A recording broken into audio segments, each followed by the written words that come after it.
Welcome to the Classical Republican. Today we are interviewing Patrick Farnsworth, who is an anarcho-communist.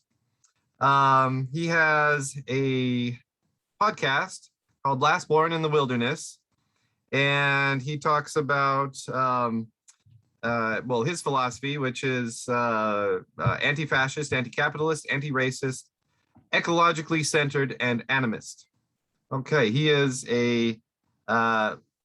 from Southern Idaho, and he was recently moved to northern Washington State. He has the Last Born in the Wilderness. He's also on Patreon, so go ahead and support him there. All right, so we're interviewing you for anarcho-communism, and we're going to start with the big question. And so this is your chance to give just a general overview. What is the ideal state, or in your case, society? Well, anarcho-communism has been around for, I think, as an ideology or as a way of organizing, social relations. I think probably at least for 200 to 300 years, as far as like a formal kind of set of theories. Much of it was in response to the rise of industrialization, the rise of global capitalism out of Europe, and anarcho-communism is also anti-state, so it's anti-capitalist and anti-state. It's pretty much, rejects the idea that we would ever need a state in order to govern human affairs, that human beings can organize themselves in ways that are far more democratic, egalitarian, without the coercion of a state structure of any kind. And that also includes like organized religion. Also within the economic lives, of course, within corporations, people feel, or anarchists tend to feel that, and leftists in a general sense also feel that there's a lot of exploitation that occurs within particularly capitalist corporate environments. When you are coerced within a capitalist economy to give your labor to capitalists, in which they profit enormously from that labor.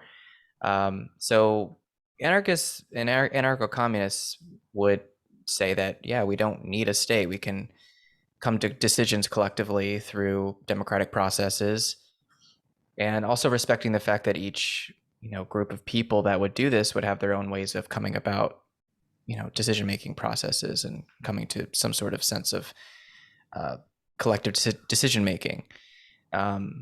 So I would say, yeah, it's kind of rejects the idea that we need an overbearing state to accomplish any sort of social organization.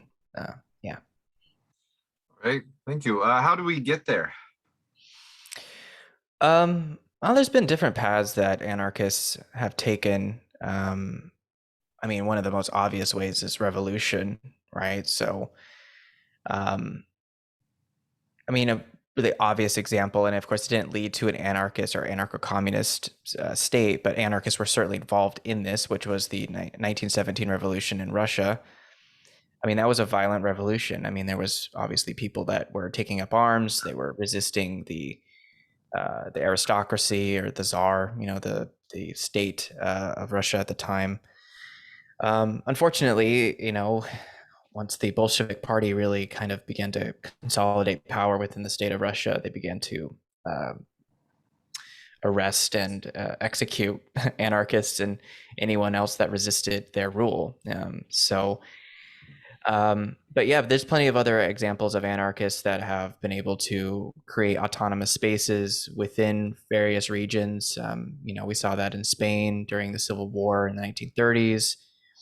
You could even say that the Zapatistas in Mexico right now are practicing a form of anarchism, I guess. It kind of depends on how you interpret that, but they're definitely leftists and anti-capitalists, and so they've created autonomous space. And so, anarchism, it's kind of one of those tricky things because, how do you achieve that? How do you create space for that kind of thing to emerge? And some would say, yeah, you have to resist, you have to defend the revolution, or you have to defend that space.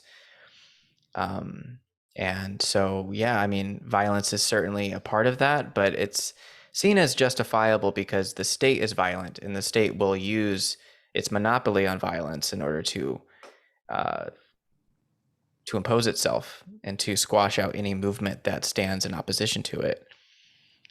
So I would say, yeah, arming oneself, self-defense, learning how to, carve out autonomous space for this type of thing to emerge is definitely part of that. But also just really practical things like how do you create self-sufficiency within your communities? And that's not just about learning how to use a gun. That's learning how to grow food. That's learning how to come to decisions collectively within your community, whether it's, 10 people or 100 or 1,000 people or whatever it is. Creating trade, creating forms of, networks in which it can work economically. How do you resolve conflicts without the police, or all of these different types of things, and that's a big part of it too. So yeah. Okay. So you talked about 1917, the revolution in Russia. Let's go there with my next question. So I believe that the Bolsheviks at first saw anarchists as what do they call them, fellow sojourners. They were allies, and then they did start cracking down because they were too much out of line with their own Bolshevik ideology and tactics. Mm-hmm. Yeah, do you how can anarchists be, and you're called an anarcho-communist, how can they be unified and trust other people with other ideologies? You also saw some examples, maybe not so much betrayal in Spain during the Civil War, but there was infighting among the United Front of the left, opposition to the fascists. So I was wondering if you could comment on that. Mm-hmm. Yeah. So there's always been as long as there's been this sort of thing that we call the left. It's been a long thing. It's been going on for hundreds of years now, I guess. Conflict between anarchists and statists within the left. And I understand both sides. Like the Marxist position, which is informative of the anarchist position, especially anarcho-communism, because Marx had such a on the left, particularly when we think about what Marx contributed, it's astounding. His critique of capitalism, his understanding of capitalism, its development into the present day even, is still very prescient. I mean, it's kind of amazing. But Marx had this view that in order to achieve real communism, in its actuality, full communism, the state was involved. You had to have the dictatorship of the proletariat, is what he called it. So the working class takes control of the gears of the economy of the state, and you would begin to collectivize things through the mechanisms of the state. And eventually, as things progressed, as people began to, I guess, transition into that way of living, then eventually the state would somehow just sort of disintegrate, I guess, that these sort of Soviets or communes or whatever you want to call them, these different ways in which people would organize themselves, that would just somehow start to work without the need of a state. So it's kind of a transitionalist perspective. And then the anarchists were like, no, you can never just give power over to a state because it'll never give up that power. And we just have to practice, this sort of egalitarian, stateless communism as fast as possible, as quickly as possible. And we can do that. And so there's always been this ideological conflict between these two groups. And so when it comes down to like a revolutionary moment, yeah, there'll be common ground. But then historically, like you mentioned in the Spanish Civil War, I mean, there were a lot of reasons that the anarchist revolution failed. A lot of it was external, but they had to align themselves with the state communists, the Stalin-backed communists. And I mean, George Orwell, who's of course famous for his 1984 in Animal Farm and all that. But I mean, he was a journalist at the time, and he went to Spain, and he was there to just write about it. And then ended up joining like a militia, fighting not as an anarchist, but he ended up like fighting with anarchists, and he ended up agreeing with them on many things. And he saw what happened, where the Stalin-backed communists subverted the anarchists by making sure they didn't have access, or cut off their access to arms and ammunition and other resources, while the fascists were then able to take control.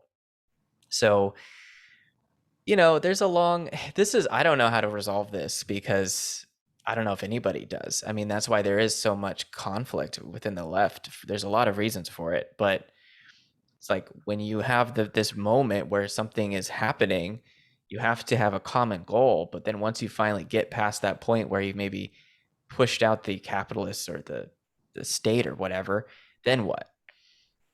And that's a huge question, and I don't know how to answer that. Yeah, historically it's been a difficult thing. Yeah. Well, let's stay on history. And what was the most important, in your opinion, who was the most important anarcho-communist leader? Well, that's kind of funny, because like the term leader, and I guess there are leaders. I mean, obviously they have. Oh, let me so if you want to, you can, and I'm big into differentiating between theory and practice, very important things. And I think those are ideas that were really emphasized by Marx, having being able to apply theory to practice, and then when practice doesn't work out, go back to the theory and maybe reform it. So if you want to choose a leader, an ideological leader for theory, and then choose one for an actual leader who put it into practice, and talk about how leader is kind of a tricky term and with that. I personally, and I call myself anarchist or whatever, but I understand the necessity of having somebody that can make decisions. But the problem, of course, being that everyone has to kind of agree that this person has the best decision-making abilities. So like, if you're fighting a war, you can't just have everybody just sit and try to decide things on the fly, and it might take, a few hours to come to a collective decision. You need probably a captain or a leader, which actually there was a really good military leader in the Spanish Civil War, Durruti. He was, very well respected, and he was very much an anarchist and very eloquent man, and so he's still very much respected because of how effective a leader he was. So there's him, and I mean, there's probably others that I probably don't even know about, but he was certainly, for me at least, a pretty good example of how he used his ability to lead to actually bring about, the ideals of anarchism in practice. So that's a leader, in the truest sense.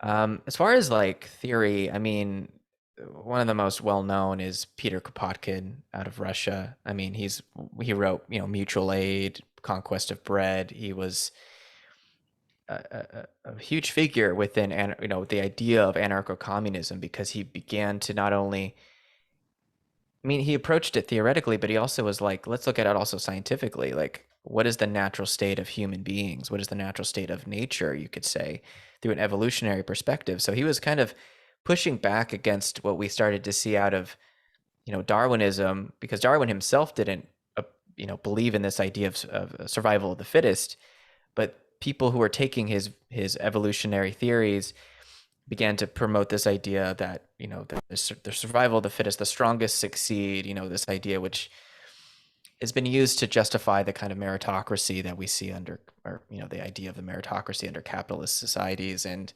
in the worst cases under fascism, and in authoritarianism in a general sense.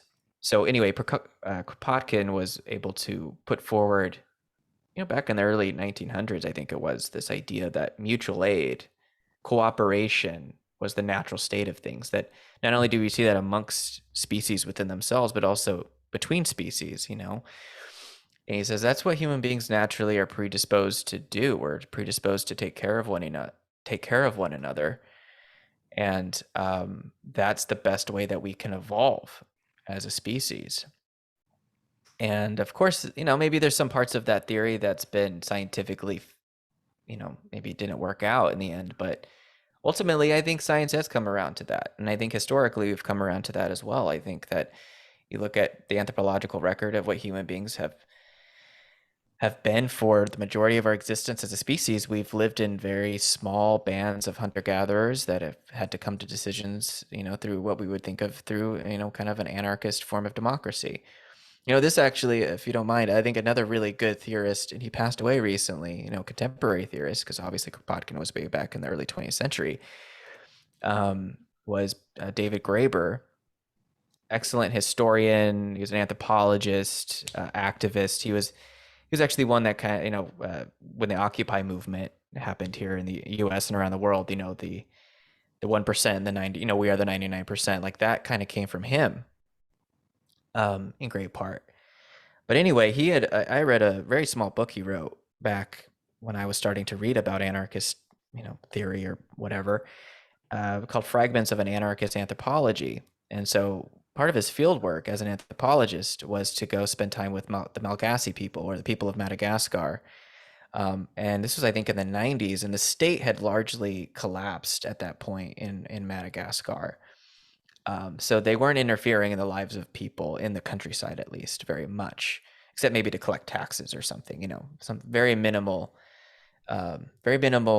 interactions with the people. So people began to kind of go back to what they had done before a state ever existed, and what he was pointing to was like, they don't call it anarchism. Anarchism is like this European concept that was a reaction to the Industrial Revolution largely, and to the rise of the nation state as we understand it to be today. But people have been practicing what we would think of as anarchism for a very long time. Indigenous peoples have practiced it for a very long time. They don't call it that because it's just not a word or a term or a category that they have ever needed to apply to it. And so what he was kind of pointing to is that anthropology has a responsibility, an intellectual responsibility, to point to that reality and say that, there's fragments of this anarchism that's existed throughout human beings and human societies for a really long time. And we need to speak to that. So I would also say David Graeber is a really great contemporary anarchist. Unfortunately, he passed away, I think last year it was. But anyway, I don't know if that answered your question or not. Yes, thank you. Yeah. What, in your opinion, is the best historical example in modern times, like the Paris Commune, Catalonia, I think in Ukraine, there was a... Yeah, it was. Yeah. Yeah. I mean, it's so hard because people always do this thing like, well, if it was so successful, it's such a good ideology, why hasn't it succeeded? And it usually gets crushed by external forces. But there's probably internal conflicts that emerge too that can weaken that. But I mean, for me personally, I think what happened in Catalonia in Spain in the 1930s was a great example of anarchism in practice, because it had been, from my understanding anyway, of reading about it, the people in that region had been practicing anarchism for several generations before they had to respond to the attempted fascist takeover of the state. So they were certainly trying to come up with the best way to have an anarchist society, before it even was possible to create that autonomous space. And they were able to do that rather successfully, considering the conditions they were operating under, during a war. Yeah, in the Ukraine, you had a anarchist. I mean, they were able to fight off the Red Army and the White Army, and they were able to create autonomous space for millions of people for quite a long time. And unfortunately, it was destroyed. Yeah, I mean, those are some really big examples. But that's, yeah, I personally, I think what happened in Spain was just a really, really good example of anarchism. Yeah. Okay. How did you come to these beliefs personally? I was like, I just maybe say this really briefly, but I'm 32 years old. When I was like 12 or 13, 9/11 happened, right? I was living in southern Idaho, very far away from whatever happened in New York at that time and in Washington D.C. But that really like catalyzed some things for me. I started to think about things on a global level at that point because it just was like, what the hell is happening here? Why did this happen? So I tried to understand foreign policy, and I tried to begin to understand what was happening, because at that point, the United States invaded Afghanistan and then subsequently Iraq. Began to expose myself to ideas that was bumping up against or specifically critiquing the official narrative of those wars. And then I was like, well, what would the motivations be? And of course, oil becomes a part of it, controlling the resources of that region, oil in particular. So then I just started this, this path of research and started to understand how global capitalism operates and imperialism, and how the United States is a global empire. And it leads you to all these different ideas. And then I started to, well, like, okay, what's the alternative to this? This doesn't seem to be good. It seems to be bad. So then you start asking those questions. And yeah, honestly, there was some figures, and actually another person who's written a great deal about anarchism, but is very well known intellectual, is Noam Chomsky. Oh, excuse me, Noam Chomsky. I somehow became aware of him when my teenage years, so I started reading his books on foreign policy. Eventually, I became exposed to anarchism through his writings about anarchism. Eventually, I became exposed to like what happened in Catalonia. So I read George Orwell's book, Homage to Catalonia. I read Emma Goldman, another really great figure from the late 1900s to the late 1800s to the early 1900s. Really excellent anarchist writer and agitator at that point. I read her autobiography. And so, anyway, just my curiosity with what became kind of the broad spectrum of anti-capitalist literature inevitably led me to thinking more about the nature of authority and the state and capitalism and all these different things. And of course, that's forced me to look at the historical trends too. But nonetheless, I've just sort of settled, I think, that calling myself an anarchist or an anarcho-communist is, and it is, we can get into this later, but I'll just say that that seems to be an appropriate designation for my beliefs, but it is just a term, so yeah. What in your experience, what does mutual aid and dual power structure look like? Well, I can't say I experience it personally, because I'm not really I'm not a part of any sort of group of organizing or anything. I'm just I do my podcast. I interview a lot of people who do those types of things. So I've talked to people that do that kind of thing. But this is a big question, because like in the United States, there really isn't this thing called dual power. There isn't this, because the idea of dual power is that you create an alternative to the dominating structures of capitalism and the state, so that if there were a revolution to occur or some collapse of the state to occur, or whatever it is, some sort of rupture, you would have this alternative thing to be able to step in and provide, the alternative. And the U.S. doesn't really have that. And I'm speaking as someone in this country. I don't know, maybe there's other examples in other countries, but mutual aid is just a practice. It's not, when you think about, I think that mutual aid is an effective response to a lot of things that are occurring, but mutual aid alone will not be the solution. It can't be. It's just a practice. It's a way that we approach taking care of one another. And I don't know what else to say about dual power, except just to say that it would be nice if we had dual power, and dual power, it can exist in all these different forms. Like I imagine leading up to any sort of, actual revolution, there was dual power that existed. And, I don't know, anarchists have been able to generate some of that, obviously, in certain circumstances, but I personally just don't see that here in the United States. you may have little networks of anarchists or other mutual aid groups that exist across the US or in other parts of the world. But I don't see, like, as far as anarcho-communism goes, I don't see a dual power structure in a real sense. Although there are, like, center left political movements all over the world. I mean, you go down to South or Central America, you definitely have that. But that isn't really part of the dual power structure because they're operating within the establishment politics. They're operating within the system, as it were. If you have a Marxist or leftist presidential candidate in Bolivia or Brazil or wherever, I mean, they're operating within the structure of the state. So anyway, I don't know. I don't know how to answer that effectively, but I think, yeah, if the left were able to come to a common goal and organize themselves in such a way that they could create a dual power structure, that would be awesome. That would be actually really needed right now, especially.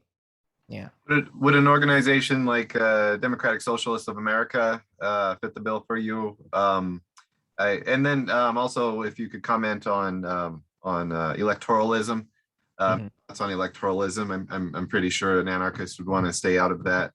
Yeah. See it as pointless. Sure. Yeah. Um, the DSA is interesting because they've exploded in popularity over the past 5+ whatever it is. I mean, when Bernie Sanders had his moment in 2016 and then in 2020, um, he was very much supported by the DSA, and you have people that were like, yeah, and I supported Bernie too. And it's interesting because we were talking about anarchism, but I saw Bernie Sanders as the compromise. The same way that the New Deal back in the 1930s was the compromise. And what I mean by that is when we talk about electoralism, like, I don't want to be impractical about this. Um, if there are things you can vote for that's going to improve the lives of people, even if it's incrementally or in very small ways, then you should do that. Whatever that is. If that means that you vote for somebody that's going to, at the very least, ensure that something worse isn't going to happen, or or they can bring about certain policies that may improve the lives of people, then you should do that. But don't pretend that that's where politics ends. And I think that's the issue here, is that people, their politics begin and end in the poll booth, in the voting booth. um, and that's the issue. And so I know a lot of anarchists that go and they voted in the last election, not because they think it's a solution, but they understand, like, it's something, it's something to do. um Anyway, the DSA, I think we can learn a lot from the DSA, but I think that they're trying to operate within the system. And I think fundamentally, and this is my opinion, but if you come into the Senate, the House of Representatives, the president, and there's never going to be a president, but if you come into the election process and you have these, actual socialist policies that you want to enact, you will not be elected. And if you do get elected, you will not be able to operate in any real capacity within the U.S. government. It's just fundamentally going to work against you. Like, it's just not going to work. That's my opinion. I think that it's so thoroughly compromised at this point, and there's such a corporate influence is so pervasive that it's delusional, I think, personally, for the DSA to, yeah, you could put a bunch of people on a ballot, or maybe on small, local elections, you might see mayors or city councils or whatever, and yeah, they might have those leanings, and that's good. Maybe you should stack up city councils with more left-leaning people. That might be good in the long term, but I don't know. I think it's delusional to think that you could get an actual socialist or left-leaning candidate into Congress and affect any actual change in that direction. It seems to me, because it's been proven over and over again to be ineffectual. And yeah, I don't know if that answered your question, but that's my opinion, at least. Yeah. What are the symbols of your ideology? Anarchist, the anarchism in general is either that, A with the circle, or a black flag. Or if you want to get into more anarcho-communist side or anarcho-syndicalism, it's like a black flag with a red. So it's like, I don't have one unfortunately, but with me. But it's black and red because red represents the more like socialist communist side of it, and then black represents the abolition of state and authority. That's my opinion. I think that's what it is anyway. I think that's what the black's supposed to be. It's like the abolition of coercive authorities and hierarchies and things like that. So, um, yeah, those are the symbols. How do you regard private property? Well, one of the earliest anarchist theorists out of Europe, I want to say his name incorrectly, Proudhon, say his name correctly, but he wrote this, text. It was like private property is theft. Um, so the very idea of private property itself within anarchism and anarcho-communism is considered theft. And there's a difference between private and personal property, of course, and there needs to be a distinction. Like, obviously, if you have, your private things are personal things that you own that are for you, then that's yours. But like when it comes to owning land, when it comes to owning anything and you're like able to extract capital from it or you extract profit from it or something like that, that is that's considered theft under kind of an anarcho-communist lens, and that's something that needs to be taken into consideration when we think about it historically, because private property is a rather modern, recent concept in and of itself, because we have this conception of the commons, which things are mutually shared. I mean, I could get into a long thing about this, but I guess I could just say that, this stems from the enclosure acts in Europe, and, what was once considered the commons became privately owned either through the state or through, what became the capitalist class, in which the proletariat or the peasants or whatever, the working people were pushed off their lands and forced into cities in order to make a living wage, which was a new thing too for them. And ended up working a factory. So anyway, the history of private property itself is very, it's considered theft under kind of anarchist or communist theory. It is not equal to freedom. It doesn't mean if you own private property, it does not mean that you're free. It just means you're able to exploit or take from others. And that property had to be taken from somebody or something. So, you may have lost the plot at some point if you think, well, I just bought this building over here, how is that theft? We're like, well, how did that private property, how did that plot of land become private to begin with? It had to be taken from somebody or something. So anyway, I may not be the best to articulate this point, but that's the general view of anarchists and of radical leftists, is that private property is theft. You said so. Private property is theft. I've also heard the slogan "profit is theft." Does that come from anarchists, or is that more of a Marxist or socialist? I think that's more of like, I mean, I'm sure anarchists would agree with that, but that's definitely a more of a far left position. The um, idea that it really just comes down to capitalism and capitalist exploitation of labor, and when capitalists make a profit, they have to extract that from the labor of the people that are working for them, you could say. So, and this gets into I don't know, it's kind of complicated. I'm not sure if I'm the best to talk about it, but because then we can get into this idea of labor unions or co-ops, or these ideas where workers are still participating in generating profit, but they're sharing it more equitably or more equally amongst themselves and coming to decisions about the business and the profit, how profit is distributed amongst themselves. So, I don't know. Yeah. Okay, you touched on unions. Let's go there. What is the role of a union?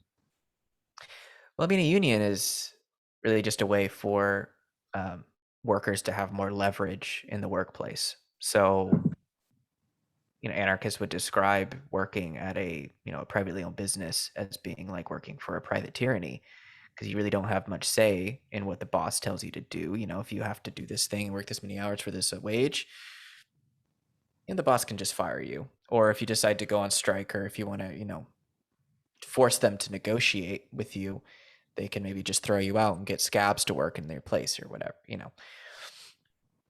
So unions are a way for workers to collectively bargain with the capitalists or those that own the business, those that, yeah.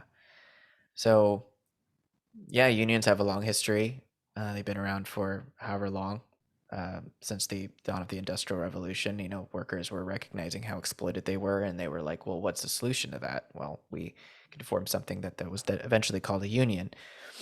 A lot of struggles were it was a lot of struggles to get unions to become a legitimate, considered a legitimate thing, because you know, if you were working as a miner in Appalachia in the early 1900s or late 1800s, if you went on strike and tried to organize a union, the police would shoot at you and kill you, or they would send the Pinkertons or something after you, or they would put scout. I mean, it was like violent confrontations. I mean, the early days of union organizing was militant, and anarchists were involved in that because they understood the utility of that, because they saw, how do we further radicalize people in the direction of abolishing capitalism? Well, you know, getting people to understand they're being exploited in the first place is a big part of that. Understanding that they have collective power is another huge step in that as well. And anarchists would see that unions could potentially be a step in that direction, a really big step. Also, like I said earlier about voting, like, what will improve the lives of people right now? If people can form a union or join a union in order to improve their lives right now, then they should. But unions aren't perfect. There's a lot of issues within unions because they can become very bureaucratic. They can become their own form of they can become a big problem in and of themselves for workers. I mean, there's a lot of issues with that, especially with these like older unions that have been around for a long time. You find a lot of issues of corruption. You know, there's been issues with organized crime being involved. So unions are not perfect, but they have been one tool that workers have used to advocate for themselves. So in general, on a principle, I support them, but I also recognize that they're not perfect, and they're just one step in potentially in the right direction. Yeah.